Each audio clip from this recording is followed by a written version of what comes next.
ऐसी बोलने लगे मेरा प्यार की अश्वत्थामा अपने ब्रह्मांड को वापस लो।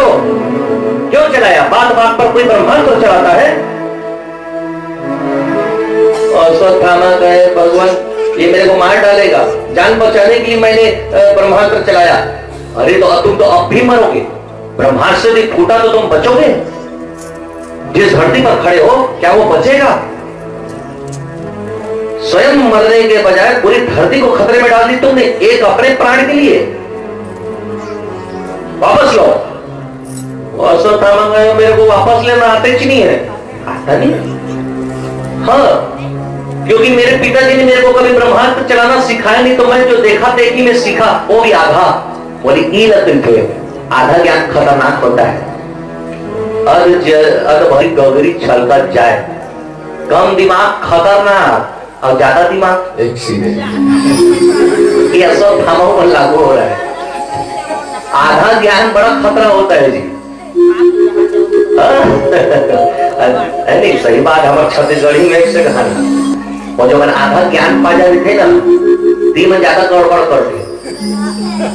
अभी काय बोलते देखा, दुनिया के व्यक्ति लोग भटक गए हैं, सकाम भक्ति में आ गए। भक्ति तो कर रहे हैं पर कामना के साथ। मेरी बात को गलत मत समझना। दो प्रकार की भक्ति होती है, एक निष्काम, एक सकाम। सकाम उसको कहते हैं कि कुछ पाने के लिए हम भगवान की पूजा कर रहे हैं, तो भक्ति भक्ति नहीं है। वो गन के बेल पत्ता चढ़ा रहे हैं, का वो पंडित जी तो कहेंगे। और पंडित जी सब लोगों को निष्काम भक्ति सिखानी चाहिए। तो कलयुग के पंडित लोग भी कम नहीं है और दुनिया भर का आडंबर। बताओ,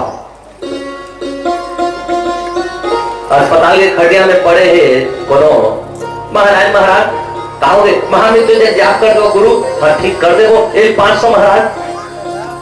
भक्ति और निष्काम भक्ति का अंतर तो जरा समझो। अभी मैं घोषणा कर दूं कि इसी कलियर टाल की कथा में आखिरी दिन मैं ऐसा भभूत वितरण करूंगा, यदि भभूत को रख लिए तो उस घर में कोई बीमार नहीं पड़ेगा। यहाँ वहां तक भीड़ लगते।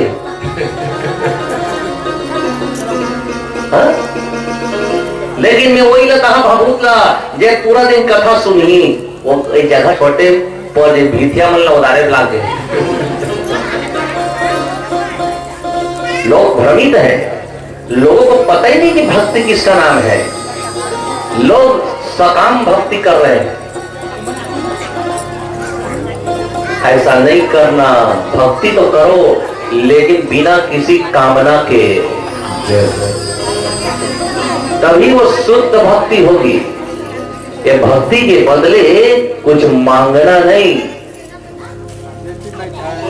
अब भगवान दे दे तो मना भी नहीं करना।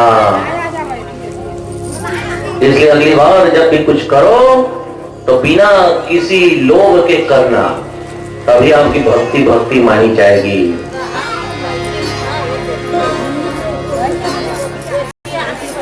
अब देखो, अश्वत्थामा जो है ब्रह्मास्त्र को चलाना बस जानता है और वापस लेना नहीं जानता। तो आधा ज्ञान खतरनाक हुआ कि नहीं? आप लोगों को ये तो पता है कि शंकर जी में जल चढ़ाना चाहिए, ये तो पता है, लेकिन कैसे चढ़ाना चाहिए ये नहीं पता है। आपको ये तो पता है कि भागवत की कथा सुननी चाहिए, लेकिन कैसे सुननी चाहिए ये नहीं पता। ये अधूरा ज्ञान है। आपको ये तो पता है कि शंकर विष्णु भगवान में तुलसी पत्र चढ़ता है, पर कैसे चढ़ाना चाहिए ये नहीं पता। तो आप बता दो महाराज, आप बैठे किस लिए हो? बताने के लिए। तो बोले सुनो, आप चाहे नारियल चढ़ाओ, फूल चढ़ाओ, तल चढ़ाओ, जो भी चढ़ाओ, एक नियम है, पूरी मन से पूरी श्रद्धा से बिना कुछ मांगे बिना किसी कामना के आप अर्पित करिए कि हम आपकी पूजा इसलिए कर रहे हैं भगवान, क्योंकि आपने हमको मनुष्य बनाया। तो मनुष्य बनाया है तो आप बिना हमारे मांगे आप हमको सब कुछ दोगे, और हमारा कर्तव्य है कि आपकी पूजा करें और जीवन में पुण्य का वर्धन करें। निष्काम भक्ति, बिना किसी कामना के भक्ति करना ही भक्ति मानी जाती है। और निष्काम और सकाम में अंतर क्या है? तो कहे कि सकाम में भगवान की इच्छा होगी तब वो देगा। अब मांग तो दिए हो, अब मांग तो दिए हो, अब भगवान की इच्छा होगी, आपका पुण्य होगा तब वो देगा। अच्छा, केवल मांगने पर से नहीं मिलता, भगवान ये भी देखते हैं ब्रह्मा जी कि जो चीज आप मांग रहे हो, धन है, संपत्ति है, संतान है, वैभव है, ऐश्वर्य है, वो आप उतना पुण्य एकत्रित किए हो क्या? और हमारे किए गए कर्मों के बदले जो पुण्य मिलता है, तो पुण्य के बदले हमको वो चीज मिलता है, मांगने से नहीं मिलता। और निष्काम भक्ति ये कहती है कि यदि हम बिना किसी कामना के भगवान की पूजा करेंगे तो हमको वो चीज तो मिलेगी ही, क्योंकि हमारा पुण्य तो ऐसे ही बढ़ गया दुगनी रफ्तार से, क्योंकि हमने मांगा नहीं। और अंतर्यामी भगवान जब देखते हैं कि ये तो कुछ मांगता ही नहीं है, तब वो अपनी ओर से जब देना प्रारंभ करता है तो दुनिया देखती रह जाती कि इसको कैसे सब कुछ मिल रहा है। बिन मांगे मोती मिले, अब मांगे मिले ही न भीख। निष्काम और सकाम भक्ति में यही बातें होती है। अगली बार कोई भी पंडित जी या कथावाचक ये कहे कि ऐसे करो तो लक्ष्मी मिलेगी, ऐसे करो तो ये मिलेगा, ऐसे ऐसे ऐसे ऐसे करो तो ये मिलेगा, आप समझ जाना कि आपको सकाम भक्ति में घुसा रहा है, ये आधा ज्ञान वाला है, बुद्धि की कमी है इसकी, भक्ति को ये दूषित कर रहा है।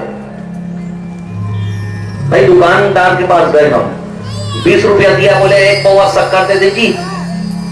हाँ ले ले ले, आप शक्कर ले आए, बदला में 20 रुपए दे दो, काहे का प्रेम रहा भाई तुम्हारा उसका? राम राम। हम भगवान की भक्ति करें, हम कथा सुने, मांग लिया तो भगवान से ले लिया, और कथा सुन ली तो बदला अदला बदली हो गई, तो प्रेम काहे का रह गया? और यहाँ अश्वत्थामा जो है अधूरे ज्ञान के चक्कर में कबाड़ा कर रहा है। हमको अश्वत्थामा नहीं बनना है, हमको बनना है तो अर्जुन, जिसके साथ भगवान श्री कृष्ण रहना पसंद करे। तो अश्वत्थामा को डांट के बोलने लगे, वेदव्यास जी, क्यों रे मूर्ख, जब तुमको वापिस लेना आता नहीं तो चलाया क्यों? और चलाया है तो एक काम कर, वापिस लेना नहीं आता तो मोड़ अपनी दिशा को, और ब्रह्मास्त्र का दिशा मोड़, ये तो जानता है ना? बोले हाँ ये कर सकता हूं, हाँ तो मोड़ दे। धरती से दूर, करोड़ों किलोमीटर दूर एक तारा है, धरती इतना बड़ा, और इससे भी बड़ा हो सकता है, और जो दूर दिख रहा है वहां कोई जीवन नहीं है, वहां पर फेंक अपने ब्रह्मास्त्र को, ताकि वहां पर विस्फोट हो तो वहां किसी की जन हानि ना हो। यहां होंगे तो असंख्य मरेंगे। अश्वत्थामा ने वैसी कर दिया। भगवान मैंने तो घुमा तो दिया दिशा को, लेकिन आप ही तो बोलिए कि मेरे को मारे मत।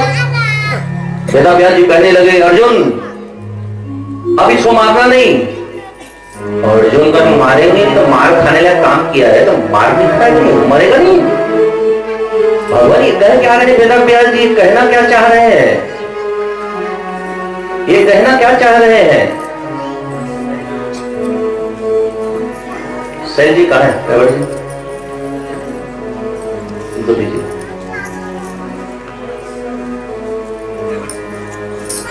ये कहना क्या चाह रहे हैं भगवान, जरा बताइए तो। ये कहते हैं कि अश्वत्थामा को मारो मत, तो मारेंगे नहीं तो क्या आरती करने ले जाएंगे? क्या करें? श्री कृष्ण मुस्कुरा के कहने लगे, बोलो, हाँ बोलो, बात में देखेंगे। बोलिए झूठ नहीं होगा भगवान? बोले अधर्म को मिटाने के लिए झूठ भी बोलना पड़े तब भी चलेगा। सठई साठ्यम समाचरे, सत्य को विजयी करने के लिए झूठ भी बोला जा सकता है, वो पाप की श्रेणी में नहीं आता। यदि वेदव्यास जी कह रहे हैं कि अश्वत्थामा को मारना नहीं, तो चलो ठीक है, अभी तो यहां से निकलो इसको लेकर के, बोल लो हाँ ठीक है, अब बाद में देख लेंगे। अर्जुन ने कहा ठीक है, नहीं मारेंगे।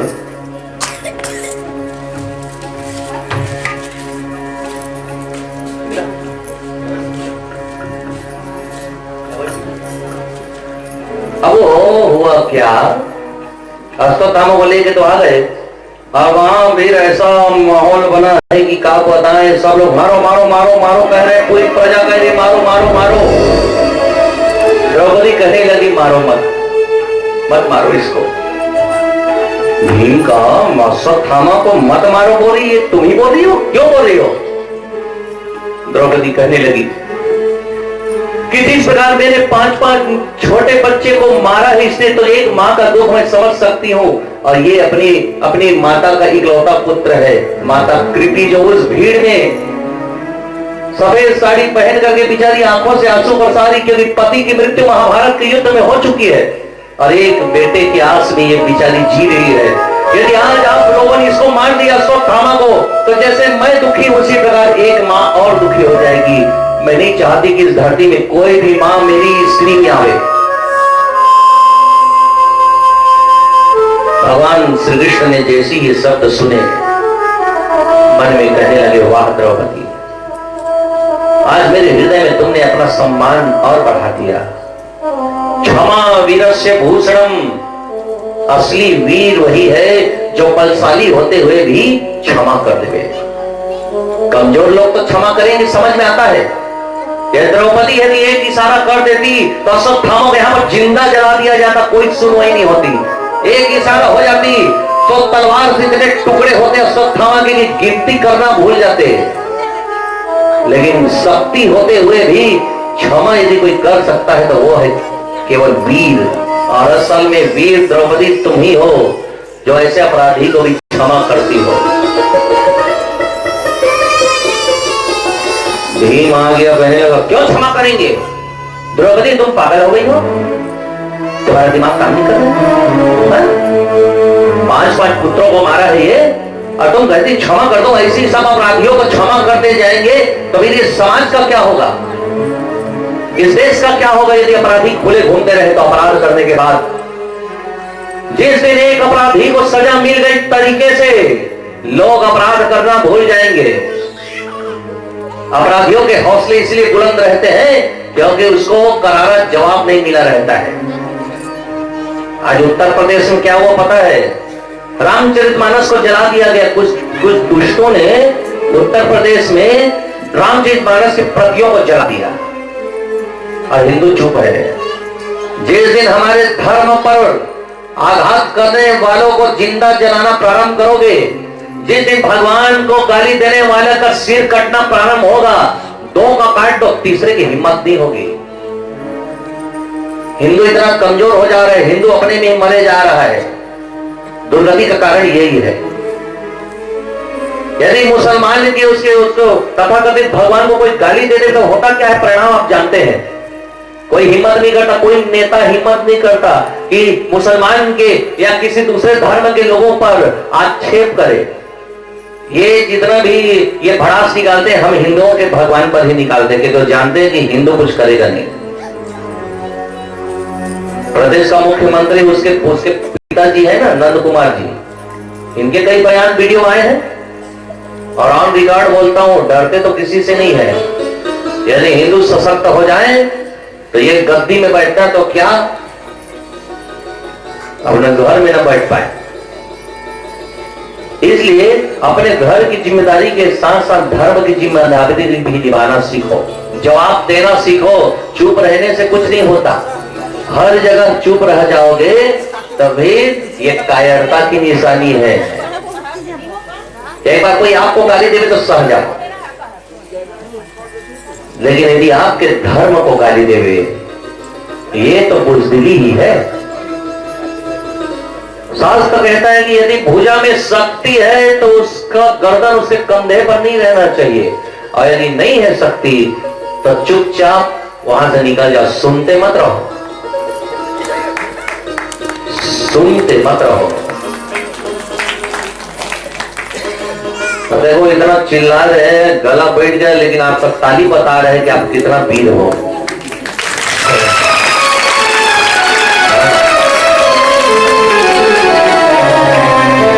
माने अच्छा लगा तब भी उसको व्यक्त नहीं कर पा रहे। बने तो कहां थे, लेकिन आए कर रहे। बस इसी यही यही जो है दुश्मनों की शक्ति है। वो जानते हैं कि हिंदू एक नहीं, हिंदू मर रहे जाति में झगड़ के, हिंदू मर रहे हैं आपस में लड़ के। अगर हमारी जाति बड़ी है, कहते हम बड़े वो बड़े, भगवान कहते सब एक बराबर, हिंदू हिंदू भाई भाई। ये बात को मानो, जमाना बदल चुका है। ये जो नेता लोग जो आपस में लड़ाते हैं, इस चक्करों में नहीं आना। ये जातियों में बांध करके आपको लड़ाएंगे। जाति बंधन विवाह आदि तक, संस्कार तक ठीक है, लेकिन जहां व्यवहार की बात आए तो सब हिंदू एक है। इसी कारण तो मैं सबके थाली से उठा के खाता हूं जी, मैं पूछता नहीं कि आप कहा हो कैसे हो। इसीलिए हमारा नियम है कि जब भी कहीं भी भागवत कथा करो, वहां से जब मैं निकलता हूं तो सबकी थालियों से उठा खाता हूं, ताकि भेद ना रहे कि हम महाराज हैं तो ऐसा होगा वैसा होगा। कई लोग पूछते हैं महाराज आपके भोजन व्यवस्था के लिए कैसे किया जाए, तो बोले हिंदू बस होना चाहिए, बनाने वाला हिंदू होना चाहिए। जाति न पूछो साधु की, पूछ लीजिए ज्ञान, मोल करो तलवार की, पड़ी रहन दो म्यान। जब प्रभु श्री रामचंद्र जी माता सबरी के जूठे पैर तक खा लिए, बिल्ली सबरी के जूठे पैर खाए, क्यों? प्रेम के कारण। तो राम की कथा सुनाने वाले हम यदि भेदभाव करेंगे तो आप लोग करोगे, यदि हम भेदभाव नहीं करेंगे तो फिर आपको भी करने का अधिकार नहीं है। इसलिए हिंदू हिंदू भाई भाई बोलो, हिंदुस्तान जिंदाबाद। ये हिंदू राष्ट्र है, हिंदू राष्ट्र बनेगा। अभी अश्वत्थामा को क्या किया गया, तो श्री कृष्ण कहने लगे ब्रह्म बंधुर्न हन्तव्यम् आततायी वधारणा एव भाम माम नाथ परिपाह अनुशासनम्। हे सभासदों, हे दरबारियों, हे पांडवों, हे द्रौपदी, मैं कहता हूं कि द्रौपदी तुम कह रही हो ठीक कह रही, इसको छोड़ दो, क्योंकि ये ब्राह्मण भी है और गुरु का पुत्र भी है। और दूसरी बात, ये आताताई है। आताताई कोई भी रहे, इसको जिंदा रहने का अधिकार नहीं है। आताताई कौन?